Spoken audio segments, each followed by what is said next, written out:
Hello बच्चों, आज की कविता का नाम है मातृ मंदिर की ओर। कवित्री का नाम है सुभद्रा कुमारी चौहान।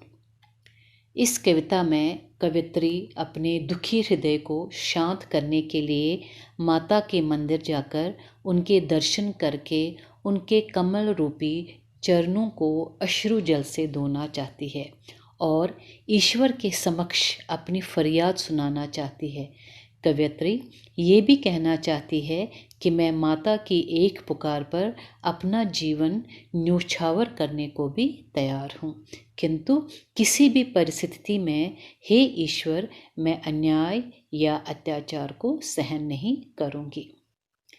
व्यथित है मेरा हृदय प्रदेश, चलूँ उसको बहलाऊँ आज, बताकर अपना दुख सुख उससे हृदय का बार हटाऊँ आज। व्यथित का अर्थ है दुखी, हृदय प्रदेश का अर्थ है हृदय मन। इन पंक्तियों में कवियत्री अपने हृदय की पीड़ा का वर्णन करते हुए कहती है कि मैं आज बहुत दुखी हूँ। किसी के साथ अपने दुख के भावों को बांटकर मैं स्वयं को हल्का महसूस करना चाहती हूँ, क्योंकि ऐसा माना जाता है कि अपने दुख को किसी के साथ बांटने से दुख कम हो जाता है। चलूं माँ के पद पंकज पकड़, नयन जल से नहलाऊं आज, मातृ मंदिर में मैंने कहा चलूं दर्शन कर आऊं आज। पद पंकज का अर्थ है कमल रूपी चरण, नयन जल का अर्थ है आंसू। कवित्री निश्चय करती है कि उसे माता के मंदिर जाकर उनके कमल रूपी चरणों में शरण लेनी चाहिए और आज आंसुओं से उनके चरणों को धोना चाहिए। यही सोचकर वह माता के मंदिर में जाने का विचार करती है, क्योंकि उसे ऐसा प्रतीत होता है कि उनके दर्शन करने से शायद उनके हृदय की पीड़ा कम हो जाए या समाप्त हो जाए। किंतु ये हुआ अचानक ध्यान, दीन हूँ छोटी हूँ अज्ञान, मातृ मंदिर का दुर्गम मार्ग तुम ही बतला दो हे भगवान। दीन का अर्थ है गरीब, अज्ञान का अर्थ है ज्ञान रहित, दुर्गम का अर्थ है कठिन। कवित्री कहती है कि जब मैंने माता के मंदिर जाने का विचार किया तो अचानक मुझे ध्यान आया कि मैं तो बहुत गरीब हूँ, छोटी हूँ और भक्ति भाव का भी मुझे ज्ञान नहीं है। माता के मंदिर का रास्ता भी बहुत ही कठिन है, वहाँ हर कोई सरलता से नहीं पहुँच सकता। इसलिए हे ईश्वर तुम मुझे उस पथ का ज्ञान कराओ जिससे मैं वहाँ तक पहुँच सकूं। मार्ग के बाधक पहरेदार, सुना है ऊंचे से सोपान, फिसलते हैं ये दुर्बल पैर, चढ़ा दो मुझको हे भगवान। बाधक का अर्थ है बाधा डालने वाला, पहरेदार पहरा देने वाला, सोपान सीढ़ी, दुर्बल कमज़ोर बल रहित। मंदिर का मार्ग कठिन तो है ही, साथ में रास्ते में बहुत सी बाधाएं भी हैं। कुछ ऐसी मुश्किलें भी हैं जो रास्ते में पहरा देती है। मंदिर की सीढ़ियाँ बहुत ऊंची है और मैं अपने कमज़ोर पैरों से वहाँ तक पहुँचने में असमर्थ हूँ, अर्थात मंदिर तक पहुँचना मेरे लिए आसान नहीं है। इसलिए हे ईश्वर इन ऊंची ऊंची सीढ़ियों पर चढ़ने में मेरी तुम सहायता करो। आहा वे जगमग जगमग जगी ज्योतियाँ दिख रही है वहाँ, शीघ्रता करो वाद बज उठे, भला मैं कैसे जाऊँ वहाँ। ज्योतियाँ बहुत सारी रोशनी, वाद बाजे। कवित्री बहुत आशापूर्ण दृष्टि से मंदिर की ओर देखती है और कहती है, अरे मंदिर अब अधिक दूर प्रतीत नहीं होता। मंदिर का प्रकाश जगमग जगमग दिखाई दे रहा है। मंदिर में बजने वाले बाजों की आवाज़ भी सुनाई देने लगी है। जल्दी करो, मैं वहाँ शीघ्र पहुँचना चाहती हूँ, किंतु हे ईश्वर, तू ही बता मैं वहाँ कैसे जाऊँ। सुनाई पड़ता है कलगान, मिला दूँ मैं भी अपनी तान। शीघ्रता करो, मुझे ले चलो मात्र मंदिर में हे भगवान। कलगान का अर्थ है सुंदर गीत, तान का अर्थ है सुर।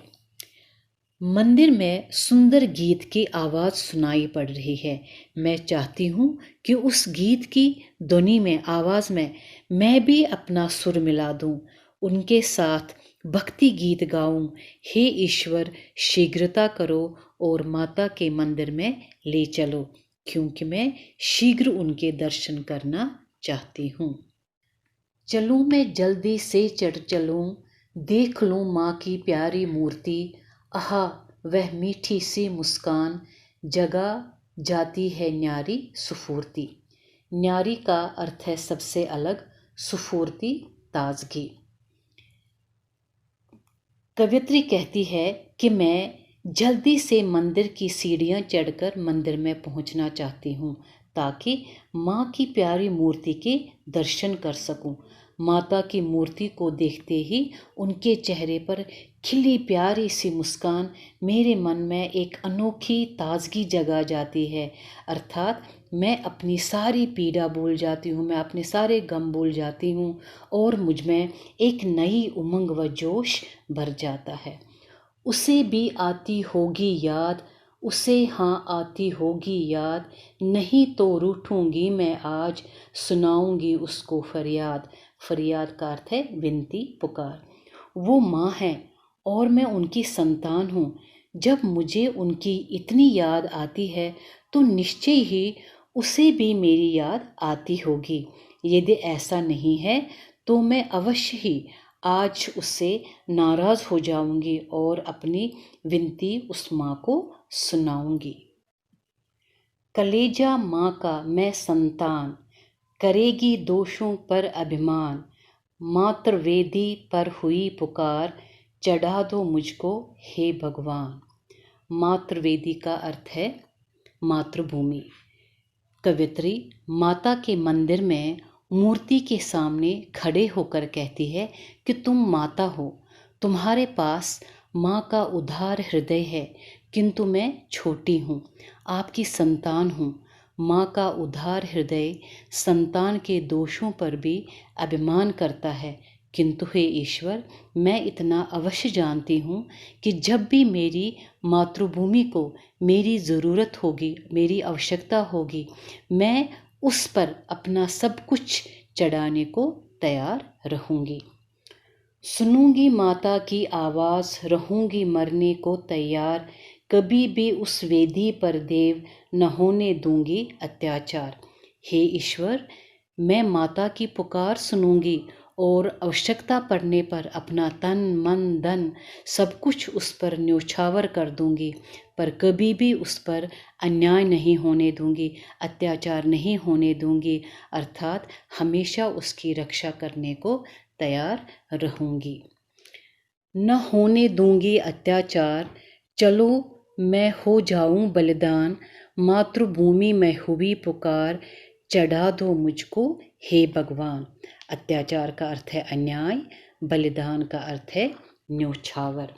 तो कवित्री मन ही मन प्रण करते हुए कहती है कि अपनी मातृभूमि पर वह कभी किसी प्रकार का अत्याचार नहीं होने देगी।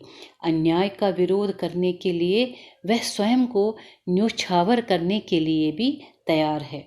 जब कभी भी वो ऐसी पुकार सुनेगी तो ईश्वर से यही विनती करेगी कि उसे मातृभूमि पर मर मिटने का अवसर मिले।